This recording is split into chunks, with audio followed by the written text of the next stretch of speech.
All right, today we're going to unpack a pretty provocative argument, one that tries to completely flip our understanding of capitalism and socialism. And honestly, it all kicks off with a question that I'm sure is on a lot of our minds.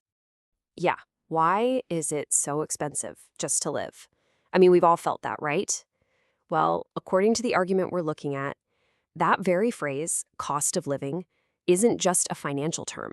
Nope, it's a clue, a sign that we've maybe lost sight of a core American promise. And that right there could be a huge constitutional problem. And this quote right here, this is the bedrock of the whole idea. Think about it. It's connecting the Declaration of Independence, this foundational document, directly to your grocery bill. The logic goes like this. If life is an unalienable right, then how can the absolute necessities for that life, food, water, a roof over your head, be treated like just another product on the market, something whose price can just skyrocket without any limit? So the argument basically frames it like this. Your right to live has been turned into a recurring bill. It's like survival itself is a subscription service. You have to keep making your monthly payments for the essentials or boom, your access to life gets cut off. And the point being made here is that this isn't just about economics. No, it's being framed as a fundamental constitutional issue. Okay, so this really brings us to the heart of the conflict. Let's just call it a right, not a bill. It's this fundamental tension, right? The clash between something being an unalienable right and something being just another commodity for sale. Let's break that down. On one hand, you've got unalienable rights, like the right to life.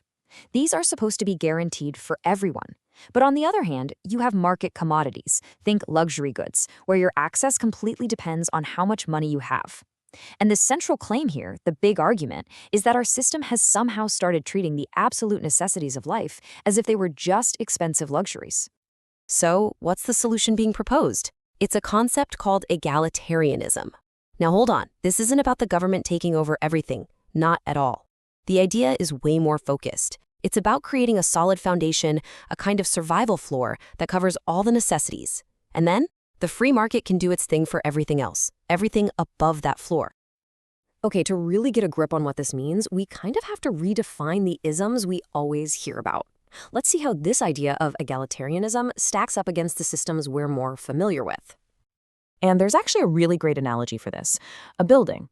So think of it like this. Under socialism, as it's defined in this argument, the government owns the entire building, from the basement to the roof. In what's called pure capitalism, everybody's on their own. You have to build your own foundation, and if you can't manage it, well, you fall right through. But with egalitarianism, the government's job is just to make sure that foundation, that ground floor, is solid and secure for everybody. Above that, go nuts. Build whatever you want, a small apartment, a huge mansion, it's all free market. So you see the difference, right? It's all about scope. In this framework, socialism is described as aiming for total, top-to-bottom control of the economy. But egalitarianism has a much more limited goal. Just build that foundational floor for survival. Everything else, the rest of that entire building, is left to private companies and the free market. Okay, now we're getting to the really wild part of this argument. The source calls it the Great Inversion, and it's an idea that's designed to turn the whole political debate completely on its head. And here it is, the core claim, that what we call capitalism today is actually socialism in disguise. The argument is that it functions just like the thing it claims to oppose. How? Well, both systems can end up centralizing a ton of power. So the real question isn't just about centralization. It's who holds that power, into whose hands is it being centralized. This brings us to a term coined in the source, privatized socialism. The argument goes that every huge corporation is basically its own little command economy, just a private one. Think about it. All the big decisions are made from the top down by a tiny group of unelected leaders, the CEO, the board. And who are they accountable to? Not the workers, not the customers. They're accountable to one group, the shareholders. Let's just put them side by side for a second. The key difference here is accountability. In a public institution, in a democracy, if you don't like the leadership, you can vote them out. But in a private corporation, you can't do that. One has a mission for the public good, while the other has a mission for one thing: profit for shareholders. And this really gets to the core of the ownership question, doesn't it? In a republic, the idea is that we the people are the ultimate authority. We own the state. But in a corporation, we the shareholders are the authority. So the source poses a really challenging question.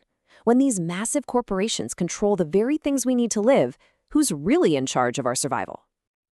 So, to make this whole idea of value extraction less abstract and more real, let's walk through a pretty powerful thought experiment from the source. It's about framing a child as an asset. It's called the foster child paradox, and it uses a very real situation to ask a very pointed question. When money is set aside for a child's care, who is the actual investment? Okay, so check this out. A state might pay a foster household somewhere between, say, $9,000 and $15,000 a year, tax-free, for a child's care. So just by being in the system, that child is generating a pretty significant amount of economic value. And this is where the thought experiment delivers its punchline. The money is there because of the child, but it doesn't go to the child. As the quote says, if I was the investment, it would have been a trust fund, right? That value would be building up for their future. But since it's not, the argument is that the child isn't the investment at all. They're the asset generating value for the household. So let's just recap that. The child's presence creates value, the household gets that value, and then when the child turns 18 and ages out of the system, they're left with zero. It's presented as this really stark, small-scale example of a system where value is pulled from one person for the direct benefit of another. And that powerful, kind of heartbreaking example brings us to the final point of this whole argument. It's that life itself is the ultimate measure. We're circling all the way back to that first principle we talked about at the beginning. And the core idea, the axiom, is incredibly simple when you boil it down. The first freedom is the freedom to keep living. I mean, before you can have freedom of speech or religion or assembly, you first have to be alive. And so the source argues that securing this most basic freedom isn't just a nice idea, it's the primary, absolute, non-negotiable job of a just government. So what does securing rights actually look like in the real world, according to this argument? Well, it means creating public options. There's that foundational floor again, for the absolute must-haves: food, power, healthcare, and a place to live. And again, the goal here isn't to get rid of private markets, it's just to make sure that no one can fall through that floor. And that brings us right back to where we started, with that central, really provocative question at the heart of this whole thing.